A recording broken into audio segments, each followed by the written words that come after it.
Good evening. Welcome to Employment Law Today. I'm your host, Eric Sarver. I'm an employment law and business law attorney at the law office of Eric M. Sarver, and I host this show on Talk Radio NYC every Tuesday night from 5 p.m. to 6 p.m., where I invite guests on the show to discuss the latest employment law issues and business law matters that are impacting companies and entrepreneurs during this difficult time of the pandemic. And in that spirit, today's topic will be on sales, cash flow, and people, the most critical resources for your business. Joining me tonight to discuss this important topic are two colleagues and friends of mine, Michael Ganzel and Matt Plosiak, two partners in Voice of Reason Consulting. Mike and Matt, welcome to the show. Thank you so much, Thank you, Eric. Great to be here. Great to have you both on. I think I told you, you're both my first time of having two guests on the show at one time, so it should be an interesting and enjoyable and also a very important topic for our audience tonight. All right. Great. That's great. Well, you'll see that Matt and I are always very different, and there's always a point and counterpoint, so I think we'll make for a lively show. It'll be fun. Yeah. I think so too, gentlemen. I think so as well. So I'm going to introduce you to our audience and listeners tonight.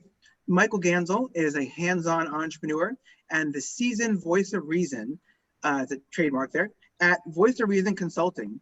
Voice of Reason Consulting is a business consulting firm specializing in working with small business owners and their teams to implement business development and revenue growth opportunities. Michael is industry agnostic and works with companies which are privately held, have annual revenues from small startups up to $25 million, and are challenged to find solutions for problems that are holding them back and are searching for ways to take a quantum leap. Michael has the real life experience to understand what businesses need to succeed. He has been a founder and run Netland, a leading systems integration company, for 15 years, and he grew it to over $18 million in sales with more than 75 people in several locations.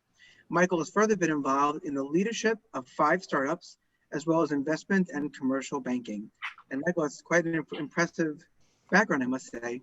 Yeah, thank you so much, Eric. It's great to hear that, but I don't know, is that really me? Okay. Do you remember all that? I don't think so. That did happen in your life, though. It's happening, I should say. And on that, I take us to an equally impressive colleague of mine, Matt Plosiak. Matt is a serial entrepreneur and author with over 30 years of experience, having started 7 companies, as well as having managed various small and large businesses since 1981. Matt is a co-founder of Netland, a technology systems integration and an Inc. 500 company, which he helped co-lead and manage through 15 years of computer service industry changes, which culminated in a successful sale of the firm to a NASDAQ-listed e-commerce B2B company. His skill set includes expertise in sales, marketing, operations, and financial management. And Matt has also coached more than 50 companies via peer groups for business owners dealing with revenue, expenses, and staffing issues.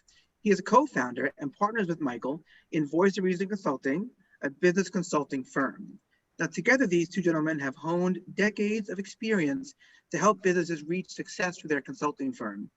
And they have their own video podcast or vodcast entitled Mind Your Own Business with Mike and Matt, which appears on their YouTube channel as well. And I think it's a very snappy title with an excellent pun there. So, so once again, I want to welcome you guys warmly to the show. Thank you, Eric. It's a pleasure. All right, great. So why don't we get into our topic here in more detail? Topic being sales, cash flow, and people, which are the most critical resources for your business. And I think that most savvy business owners would agree on the importance of maintaining successful sales, keeping cash flow consistent and stable, and ensuring that your employees, agents, and clients maintain a good connection and clear communication. Where business owners may struggle, at least in my opinion, is in the how, as in how to achieve such goals.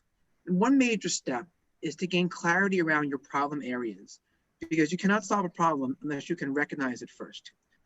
So in this episode, Michael and Matt will share with me and we'll discuss their insights and suggestions as to ways that companies can improve corporate sales performance, plan business spending in ways that maintain their healthy cash flow, especially in light of PPP loans that might be coming in, and improve productivity and performance among the workforce, including remote workers during COVID. So with that, I wanted to ask you both a question.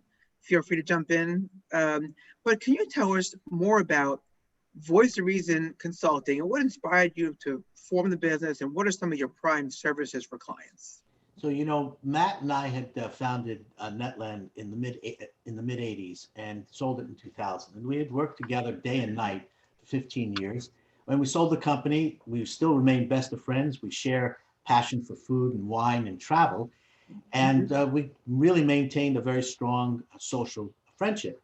And about 10 years after we both went our different ways, Matt doing some startups, me doing some startups, both of us doing just a variety of different things, we both wound up consulting separately. And Matt had a situation. He was working in the LED world with a CEO and said, you know, Mike, this guy really needs to talk to you. I said, that's great. Started to talk to Douglas at the time, and we realized we could do this together. We didn't have to do it separately. We were so good as a team for those 15 years that we were growing the company. We just said, hey, who's better than us to work together? We know each other's foibles. We know how to yell at each other. We know how to laugh with one another. You know, so actually at this point, we've been business partners for over 25 years. And I'd say that's a real testament to being able to have a partnership. So, you know, Eric, so, you know, since Michael and I are both entrepreneurs, business owners, and have been involved in several startups, we really understand the mentality of entrepreneurs and business owners. It's not easy owning a business, and particularly if you're the sole owner, who do you have to talk to? Who do you have to bounce ideas off of? And I think one of the main services we provide is to push our clients to actually make decisions, because not making a decision is actually making a decision, because then you allow things to happen to you instead of being proactive. Absolutely. You know, the other day we were talking to a prospect who was asking us, and he said, you know, I've got such a niche business. You know, why would I want to talk to you, to the two of you? And my response was, you know, as niche as that business is, it still is revenue, still expenses, and it's still people. Show me a business that exists that doesn't have those three common denominators. And so he realized it's his job to absolutely know the niche. It's our job to really understand how to run that business within that niche. And so, you know, that's really, that's what we focus on: revenue, expenses, and people, and helping people make decisions. Yeah, you know, I think you both cover some good points there about the idea that, well, I like what Matt said a moment ago about how not making a decision is making a decision, right? It's deciding not to take an action, and then you're sort of a passive recipient of what happens, as opposed to being more, I guess, having some say, being more in control of your fate, to the best we all can be. So it's also good to hear that you have this rich friendship and background together. I mean, I've always thought, I've worked with clients of mine that are partnerships, and I've noticed that when there's a experience working together for a long time, and even in some other area, it can translate very well. So I'm really glad that you guys, A, found each other in the first place, and then B, reconnected and are here today with your with Voice of Reason Consulting. I wanted to ask you, Michael, a question just regarding, we're talking about sales, cash flow, and people. So I'm wondering, well, what are the main problems that you see companies struggle with regarding their sales force, and how has the pandemic impacted these problems? Well, you know, it's fascinating. In the first few months of the pandemic, so starting from March through May, salespeople were incredible. I felt the salespeople that I was working with in the various companies were actually quite concerned that they would be too salesy if they were calling their clients and basically looking for business. So we really had to get past that hurdle, you know, because at that time, March, April, May, there was a lot of people going out of business. And so being a salesperson and making that call, they were quite reluctant. But really the way we overcame that, and the way to overcome that, is it wasn't a question of looking for a sale. It was, what could you provide to that client, to that prospect? What could you provide to them? What piece of information? How could you actually help them? And so we got past the reluctance by realizing we could be of help. We didn't have to ask for anything. We could be the giver. And eventually, in sales, of course, you become the taker, but you have to be first the giver. The other part was Zoom selling, a whole other set of skills, right? Being on screen, very different from being face to face. And it really required quite a bit of change. How do you dress? What's your background like? What's your lighting like? There are many people right now that are talking all about that, but definitely confidence is really important in the sales picture. And so that was another learning experience. How do you perform on Zoom? From another thing was working in isolation. Not everyone is great in working in isolation. Particularly, we always felt that a salesperson would be successful because of the team. There was no I in team, but now here you are remote and there's plenty of I because you're isolated. And so the issue for management at this point was, how do you reach out to your salesperson? How do you deal with the fact that they're isolated? How do you deal with the fact that they're remote? And so that really was a challenge for companies to basically establish some mechanism, weekly meetings, not just subject matter training sessions, but real training sessions on how to sell, again, in this new modality. And of course, how to keep everybody accountable. So yeah, it was, the pandemic has definitely impacted on the sales process and how people sell. Yes, it's interesting, Michael, because I've heard everything you're describing that you guys addressed with your clients and your consulting. I've heard around the last year from many colleagues in networking circles. I know we're all in network together, and we've heard people share these very issues. I appreciate what you said about just the fact that not everyone works well in isolation. I know many colleagues who are solo attorneys like myself, and some thrive in being alone and others thrive around people. I tend to thrive around people. I want to be with folks that I can bounce things off of, as you were saying. So I can imagine how recognizing that, along with the changes like Zoom as opposed to in person, it really is different. I mean, even just the eye contact in the camera. So it sounds to me like you had a lot of, and then the last thing I heard was about switching the focus towards service and in that mindset, because I think if you have a certain mindset, it can totally impact how you come across on the phone or on Zoom. So good to hear some concrete examples of problems you saw. And I also heard some solutions in there as well, in terms of things you've coached people on. So I appreciate that. And I wanted to run through a scenario with you. Actually, I think we're coming up on a commercial break, so maybe I can read the scenario now, and then we can run through it after the break, and that way we're not starting it right before. But the scenario would be that sometimes it helps people, I think, to your solution to a fact pattern. So I'm wondering if we have this scenario number one that I came up with here.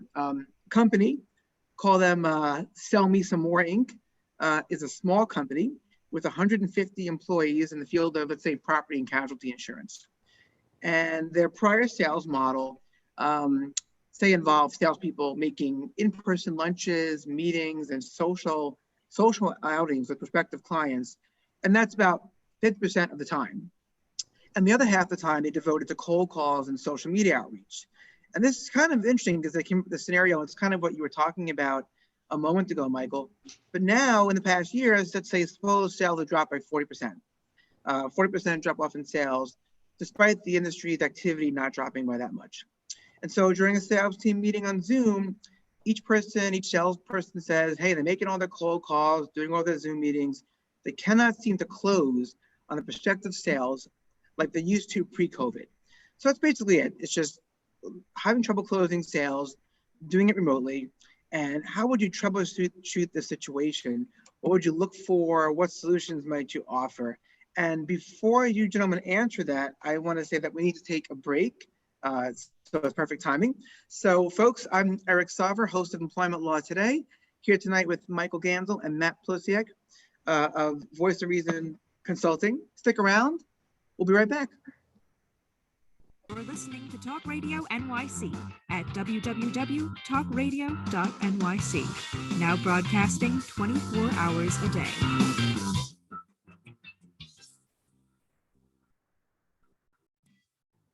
Are you a conscious co-creator? Are you on a quest to raise your vibration and your consciousness? I'm Sam Leibowitz, your conscious consultant.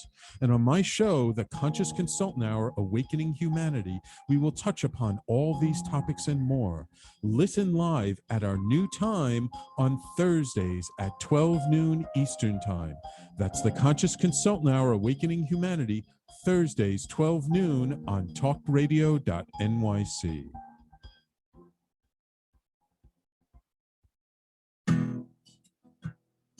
Are you interested in having a better relationship with yourself, others, and God? Greetings. I'm your host, Dr. George Andow, for the show, A Journey Through into Awareness.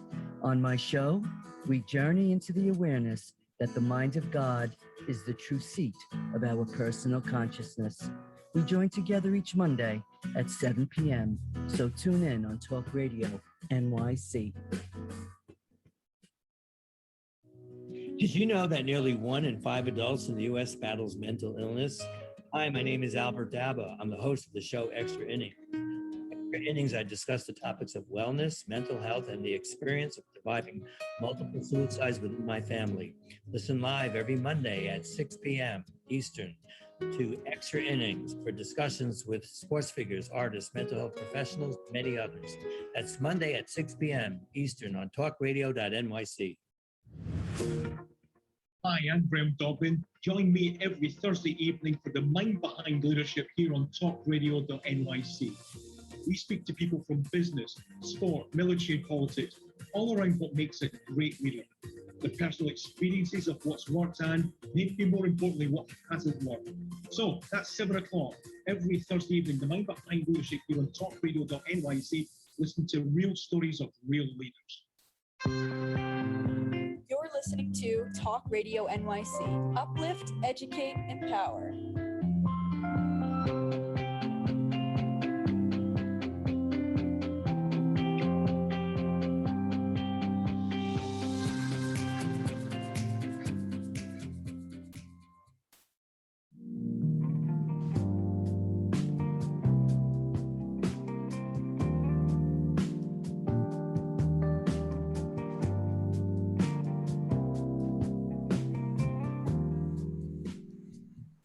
Welcome back to Employment Law Today. I'm your host, Eric Sarver, here on Talk Radio NYC. Here tonight with my guests, Michael Gansel and Matt Plosiak, two long-standing business partners who are the partners and founders of Voice of Reason Consulting. And so prior to the commercial, I gave that hypothetical scenario that I think a lot of listeners tonight might be able to relate to if you're a company or a small business and you have sales and the sales have been dropping during COVID, trouble closing. So I'm wondering, for both you gentlemen, Matt and Mike, how would you troubleshoot that situation? Matt, do you want me to take a crack at it first, or do you? Yeah, why don't you go first, and then I'll put my 2 cents. This would be a perfect example of point. This is a perfect example of point and counterpoint, because actually our clients have come to actually enjoy the fact that I'll say one thing and Matt won't agree, and then I'll disagree and he'll disagree, and we'll get a real good show. But in the end, they'll find that it's great to have at least those 2 opinions in the room. So the topic that the scenario is not a simple one. So the first thing I would start with is I'd really want to bring marketing into the picture. And I really want to talk about what's a marketing qualified lead and what's a sales qualified lead. Because, in reality here, obviously things change. Sales dropped 50%, and the salespeople, cold calls became an issue, et cetera. So really the issue really comes down to is marketing getting qualified leads for salespeople to follow up on? Are they integrated? Do they know what the target is and are they reaching for the same target? So I think the first thing to do is to really get your marketing team. You've got a company big enough with 150 employees, they definitely have a marketing team. Got to get your marketing team in, your sales team in, and you really have to develop what we'll call the buyer persona, which is basically who is the target, and then really go after the target appropriately. Now, when it comes to this, so now let's put it on to sales. Let's assume that marketing is delivering qualified leads. Okay. Now, qualified we'll put into kind of like quotes. It is now the salesman's job to really qualify that lead to become a prospect. What does that mean? That means that there are 4 basic elements in identifying a prospect. There's pain, which is an emotionally compelling reason to act or change. There's what's the time frame. There's the budget. And then there is what is the decision-making process? Not necessarily the decision maker, but how are decisions made in the organization? Now, if we want to increase the ability of our salespeople to close, we really have got to get them to understand that sales process in terms of identifying who is a real prospect and who isn't. And we often talk about, we have this concept called the go for the no, which means that, Matt, you know what the go for the no is? Yeah, the faster you get to either a yes or a no, the faster you reduce the sales cycle. Exactly, because the most important element in the sales process is each salesperson has a limited amount of time. Time is finite, not infinite. And so the faster you can get to whether you've qualified your prospect, the more the ability you have to close that prospect or to go on to other prospects who you can close. So training is really important, integrating marketing and sales, training. And then training is not a one-time thing. It's repetition, repetition, repetition.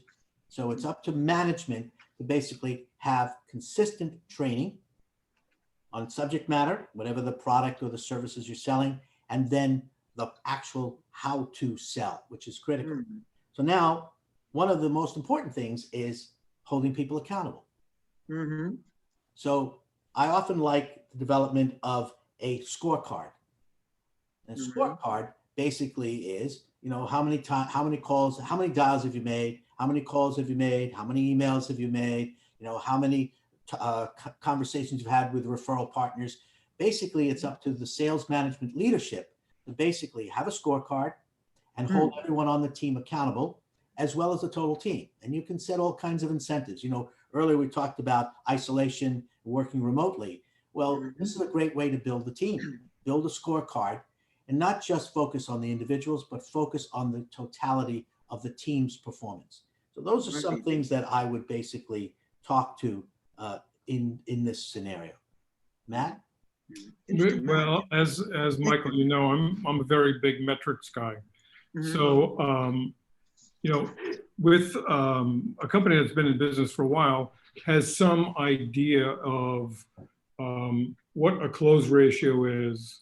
So let's for instance, if they sent out 100 proposals, maybe they're getting 25 or 30 of those closed. And then you work backwards. If I sent out 25 proposals, how many meetings do I have to have, either Zoom or in person? How many phone calls do I have to have? How many prospects do I have to get those number of meetings? And how many marketing leads do I need to get those number of prospects? So I think tracking those and seeing maybe some of those ratios have changed because of COVID. And then you may have to adjust your strategy. Maybe you can only close 10 proposals out of 100 now. So instead of needing 25, you need almost 3 times as much to get the same level of sales. So I think looking at the historical and current metrics are critical to figure out what's the problem and where the fix should be. Interesting. I mean, one thing I hear in agreement with both of you, it has to do with specifics, right? Getting into details, getting clarity, getting clear on what someone's performance is and what categories. And I like the idea of sort of taking what's known, working backwards, but also acknowledging that we're in a different environment now. So the old metrics or the old methods, right, that used to work, they may have worked great in 2018, 2019, but 2020 and it looks like a chunk of 2021 might be right a different game. So if you have a different game, different rules, maybe different things to look at. It's interesting. It's a good response there. And Michael, too, your points, just kind of what came to mind for me was the idea of making it a team effort so that the people are connected. It kind of builds an incentive. All things that I hope our audience can relate to. And I know for one, know that just seeing how business has changed in the pandemic has forced me to interact with my clients in different ways, more Zoom calls, more video or Microsoft Teams and phone. So I appreciate what you're saying. And Michael, did you have something you were about to? I wanted to add one more technique that was really works tremendously is role playing in the sales process. You know, I've been working with cold callers recently, and we've had the CMO basically be the prospect and the cold caller be the salesperson. And you know, but what we did was we changed it around. We made the CMO the cold caller, and we made the cold caller the prospect. And you could really see how dramatically that changed the role playing. And so it's a very effective technique, and in particular with sales teams that are working remotely. And of course, as I've talked about, having sales training, role playing is very effective, and it's been working quite well during the pandemic for some of our clients. Wow, sounds like some interesting stuff there. I've heard, incidentally, that last point, Michael. I've heard that a lot of actors, when they're creating scenes for a movie or show, sometimes they'll actually have an actor, let's say, switch the roles up, and so one person will play the other role, and then they'll go back, and then it gives, I guess, perspective of what the other person on the other side is experiencing. I know often in law, we will practice our arguments by pretending to be the other side, the opposing side, let's say, and make their arguments, and then we'll counter it with whether it's an of counsel or a partner or co-counsel in a case. So I appreciate this. Sounds like a really thorough answer there that I hope people are, have some good takeaways from, and it makes me want to ask more questions of you gentlemen. I think we're on a roll here, if I may. Great. So this question is for Matt, if I can. Could you tell us, Matt, some of perhaps the biggest problems companies have with maintaining their cash flow in a consistent way, and especially again. So we're a couple of minutes away from a break, but let me just tell you that there's 3 or 4 things that I believe every owner needs to know on a daily basis regarding cash flow. He needs to know how much cash is in the bank, how much is he going to collect this week, not this month, this week. And, I don't know is not an acceptable answer. What my accounts receivable look like, and what are this week's sales closings going to look like. And those 4 things are critical to understanding and knowing what your cash flow is on a weekly basis, because you must know on a weekly basis, because rent, payroll, insurance payments are due on a certain date. It's not about on the 15th, it's on the 15th. If you don't have the $25,000 for payroll on the 15th, your people don't get paid. And you don't want to do that. And you do not want to do that. Right. I'd love to hear a little more about that and other questions, and maybe perhaps hypothetical as well. Matt, thank you for that answer. I hear some good clarity and some good, just the idea of the importance of your clients getting clear. That's what I take away in part. We have to take a commercial break. So I'm Eric Sarver, host of Employment Law Today. I'm also a business law and employment law attorney representing companies and business owners. And I'm here with Mike Gansel and Matt Plosiak, the 2 partners in Voice of Reason Consulting. Stick around. We'll be right back. Talk Radio NYC. Uplift, educate, empower.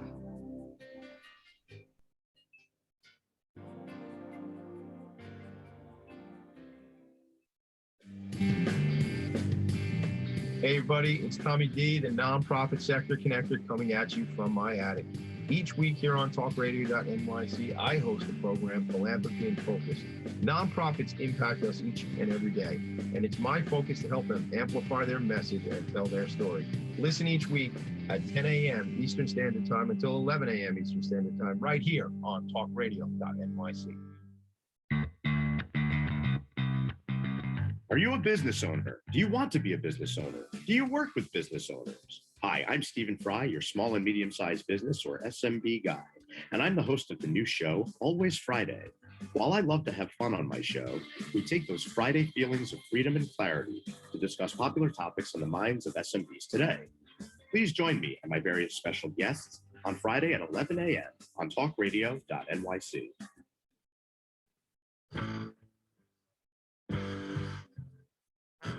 Do you run or are ready to open your own business? Hi, I'm Jeremiah Fox. I've been operating and opening small business for the last 25 years, and I'm the host of the new show, The Entrepreneurial Web. Tune in every Friday at noon Eastern Time for insights and stories on the nuances of running small business right here on Fridays at noon, talkradio.nyc.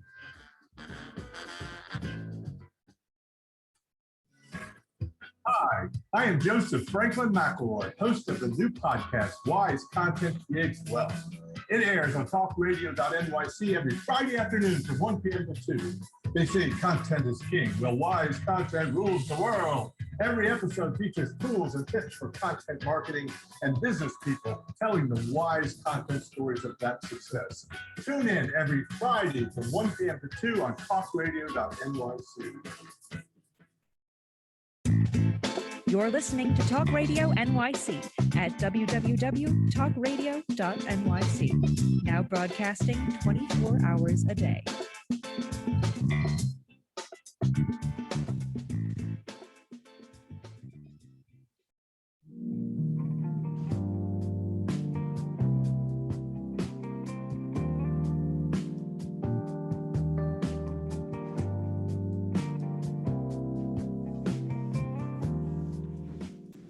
Welcome back to Employment Law Today. I'm here with my guest tonight, Michael Gansel and Matt Plosiak from Voice of Reason Consulting. And right before the break, I asked Matt a question. I always want to give my guests time to give their answer in full. The question I asked Matt was about the biggest problem that companies are having with their maintaining their cash flow in a consistent way. And Matt, did you want to add something to your answer? So I wanted to just elaborate a little bit about how one can set up a relatively simple cash flow sheet.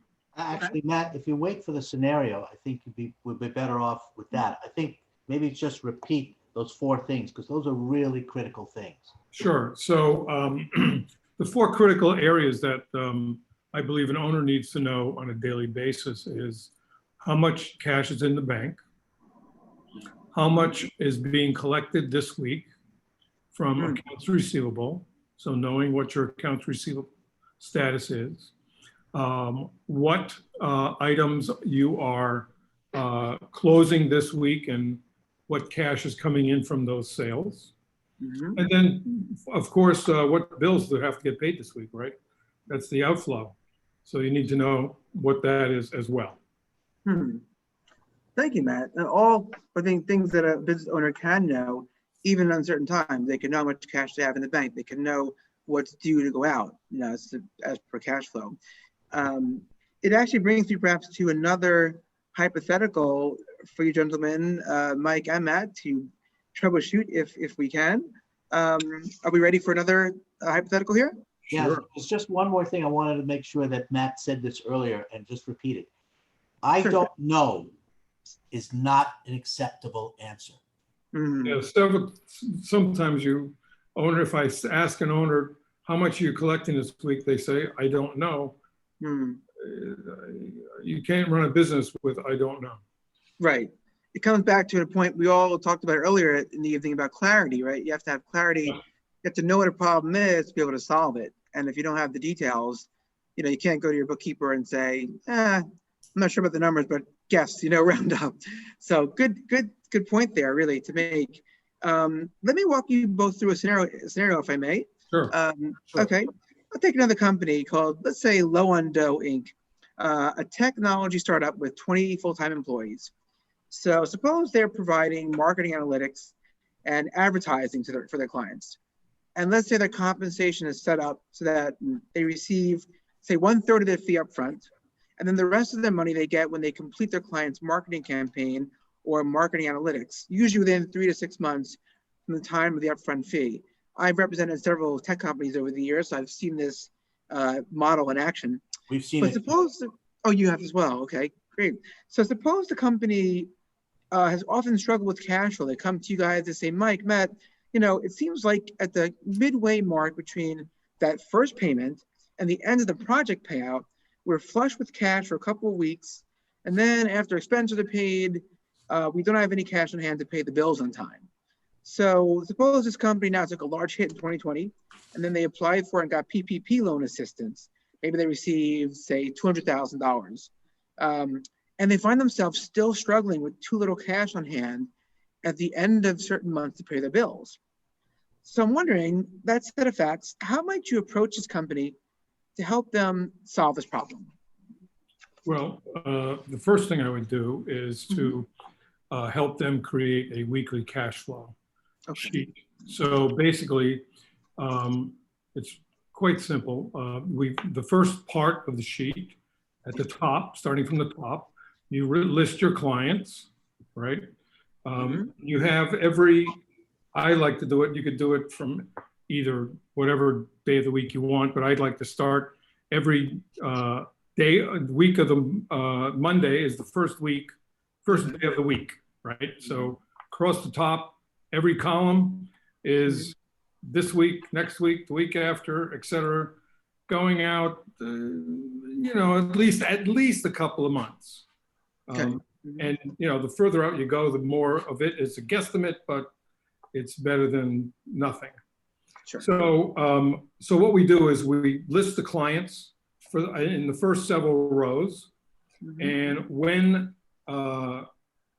do I expect to get payment from those clients this month? Which week is it coming in, right? And then at the end of each week, I have a total of how much cash is coming in. And then I've got what my expenses are going out. Is it payroll? Is it insurance payments? Maybe rent, et cetera. I got accounts payable, et cetera. And I like to put those as a negative number in red, so you see it as outflow. The money coming in is in black, and it is money coming in. And then at the end of every week, I total up all of the outgo. So I do a sum of the rows that are the expenses. Then we have a number that's called cash in bank at the beginning of the week. So Monday morning, I got $10,000. That goes into that row for that particular week. And then, what the sheet does is add the money coming in that week, subtract the expenses, plus what I started in the bank, and that's my bank balance. Now, and that flows through the sheet, let's say just for 2 months. So once you do that, let's just do it for a month. Once you do it for a month, you may find that there's a week or two where the bank or the cash balance is negative. Which is obviously not a good thing. So you either have to move some expenses to a different week, collect more money, make more sales, borrow money, or put money out of your pocket into the business. I mean, one of those things. This is a perfect example. This is a perfect example of whether the numbers dictate the strategy or the strategy dictate the numbers. Right. Matt and I always have a debate about that, but I think with the level of clarity that Matt has presented about doing a weekly cash flow worksheet, you can see that in this particular case, from a pure tactics, the numbers are actually dictating strategy. Right. So interesting. It's interesting too, because I wonder if the sheets may change. Let's say if an expected payment is due in, and then all of a sudden it just doesn't come in or it bounces, that I guess would then, that's what Matt mentioned a moment ago, Matt, about requiring, let's say, Yep, okay, now that we shift will- strategy. Yeah, then you'll have to make some decisions, right, of what needs to happen. So in this particular case, yeah, one of the things I would recommend is some type of progress payment between the time they get the deposit and the time they finish a project.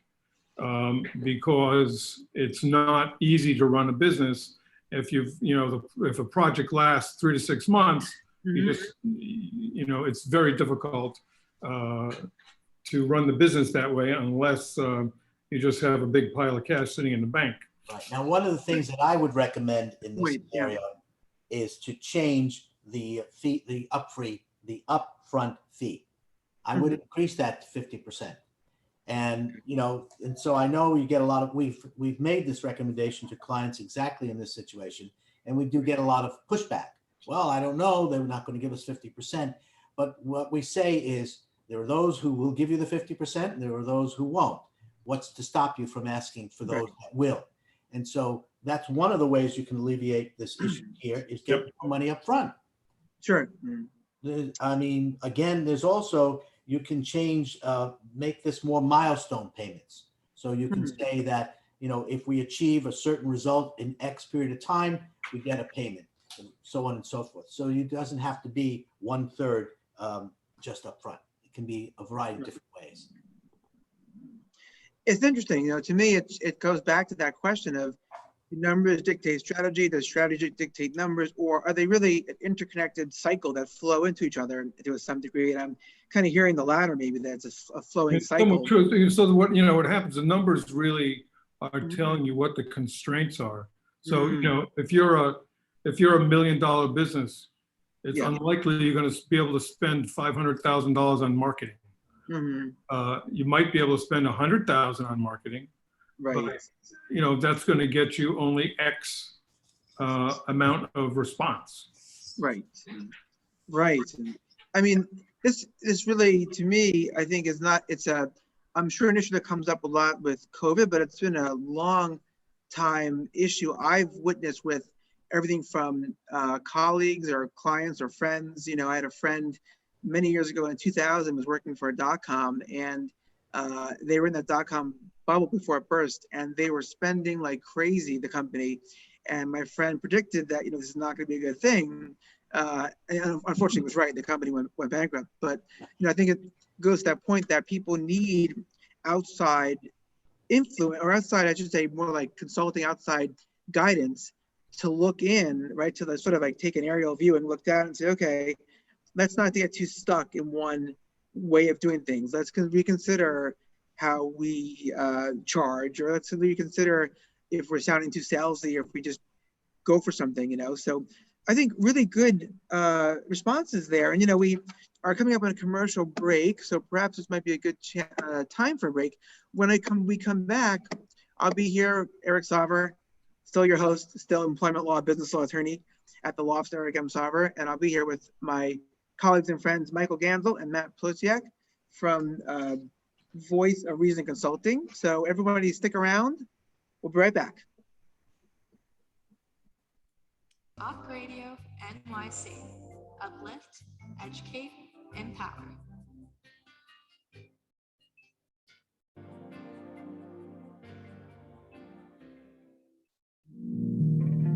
Are you a small business trying to navigate the COVID-19 related employment laws? Hello, I'm Eric Sarver, employment law, business law attorney, and host of the new radio show, Employment Law Today. On my show, we'll have guests to discuss the common employment law challenges business owners are facing during these trying times. Tune in on Tuesday evenings from 5 p.m. to 6 p.m. Eastern Time on talkradio.nyc.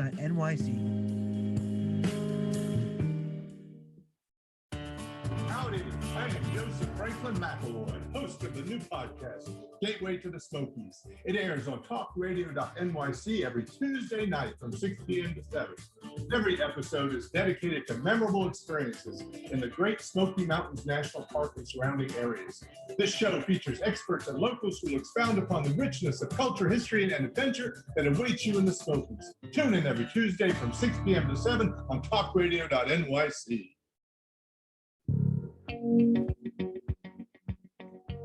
Do you love or are you intrigued about New York City and its neighborhoods? I'm Jeff Goodman, host of Rediscovering New York, a weekly show that showcases New York's history and its extraordinary neighborhoods.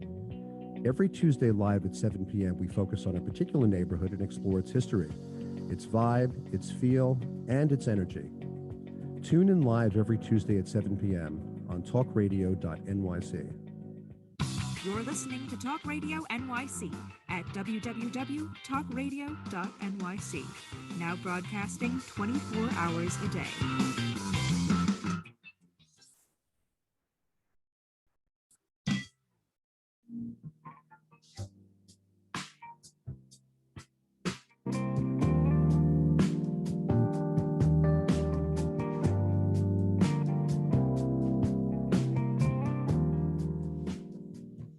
Welcome back to Employment Law Today. I'm your host, Eric Sarver, I'm here tonight with Mike Gansel and Matt Plosiak from Voice of Reason Consulting.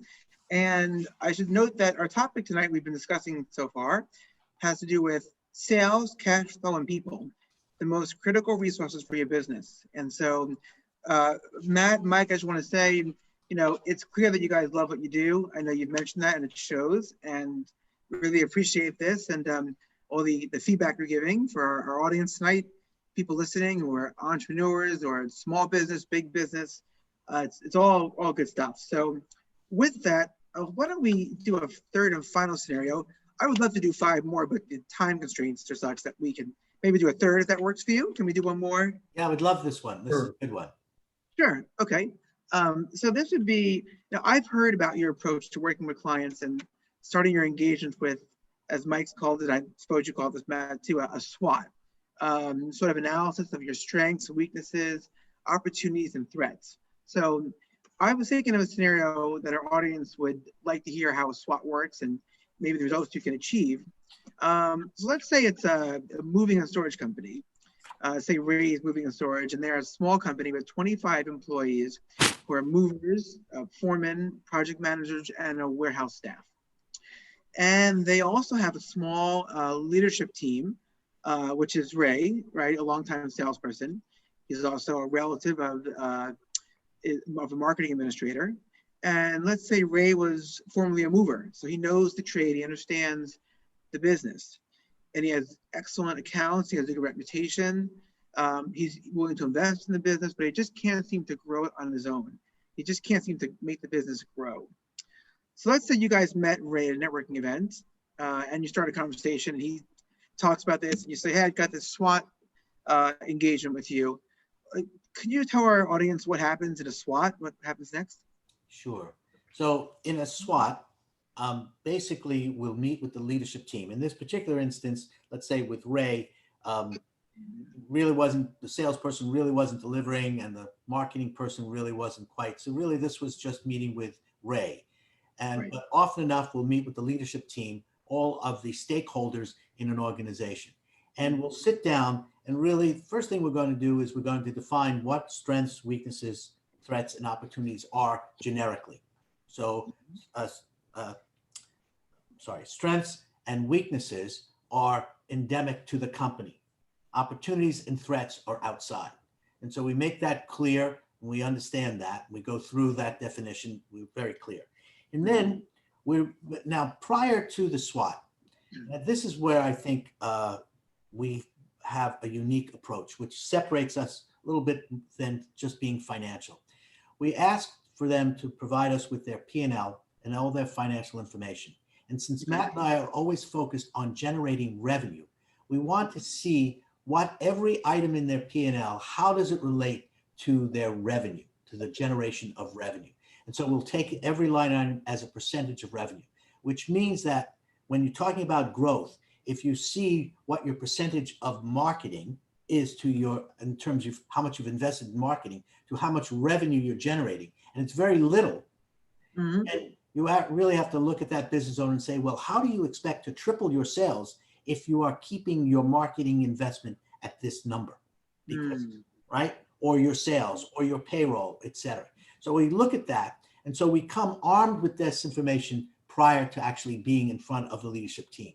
And once we get in front of the leadership team, we have a template.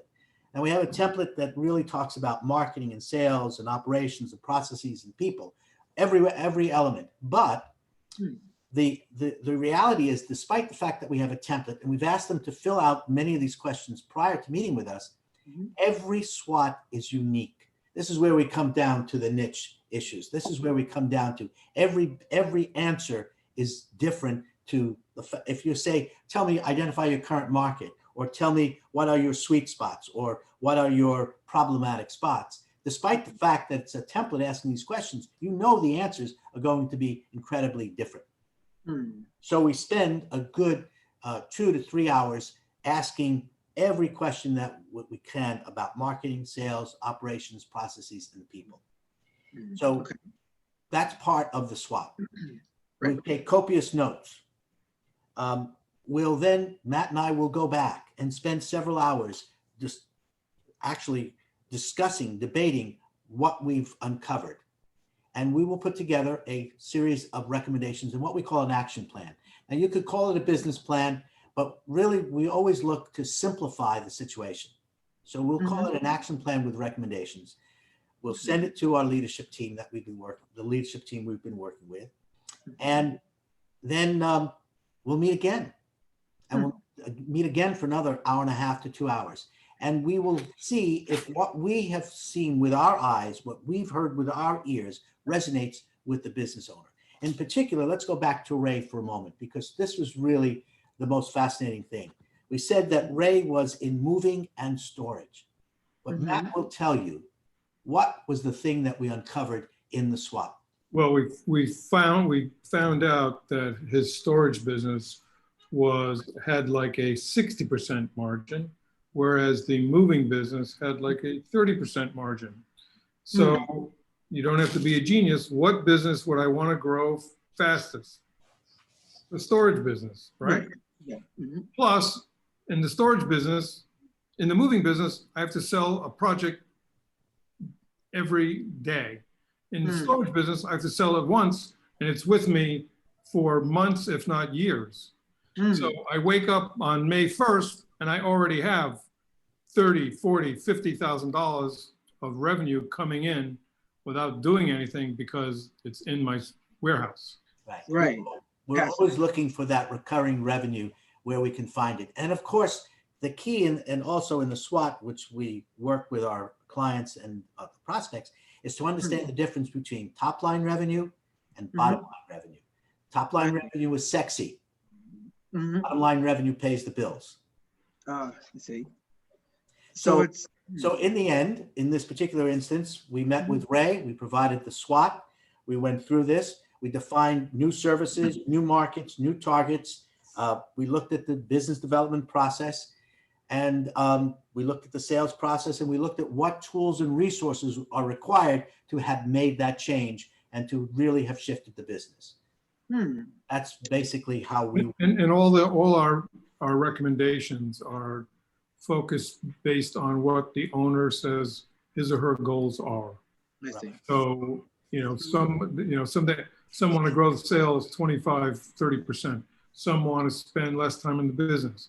Some want to double the business. Some want to sell the business maybe in 3 to 5 years. Right. So it really depends on, what the owner's goals are. And that's how we tailor our recommendations based on what we found. I'm looking at the clock, Eric, and I know we're running out of time. Yeah. So, but as you can see, we could go on and on because we love this stuff. We really. I can tell. Yeah, and we do have 3 minutes left, but I think we covered a lot tonight. I'll just quickly note that I observed that it takes, all that time and analysis and energy of both of you looking in, that a person like Ray on his own, I think, couldn't do it alone. And, I would either more things I wanted to say, but I'd rather just give the time to you guys. We have a couple minutes to the end of the show. Anything else you want to talk about next 2 minutes in terms of upcoming promotions, your podcast, events, where people can find you? Sure. Well, first of all, our website is voiceofreasonconsulting.com. So everyone can find us there.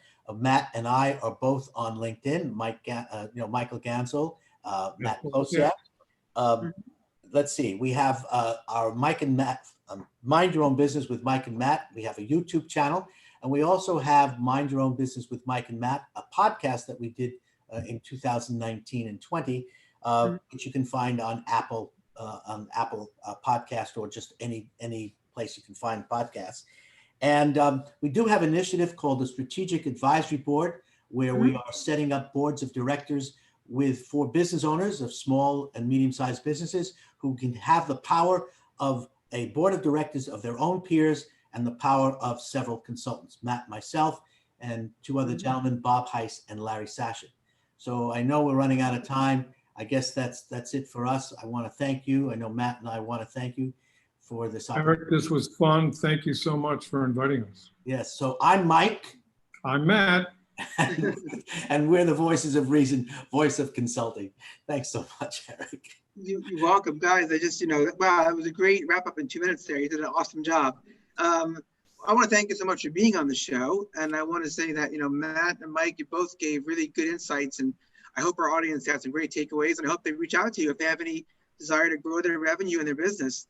I'm Eric Sarver. I'm the host of Employment Law Today, every Tuesday night, 5 p.m. to 6 p.m. Eastern Standard Time, here on Talk Radio NYC. If you've liked what you've seen and want to come back for more, by all means, please join us on Tuesday nights. Have a great night, and thank you all. And Matt, Mike, a pleasure, and have a great night. Thank you, Eric. Thanks so much. Take care.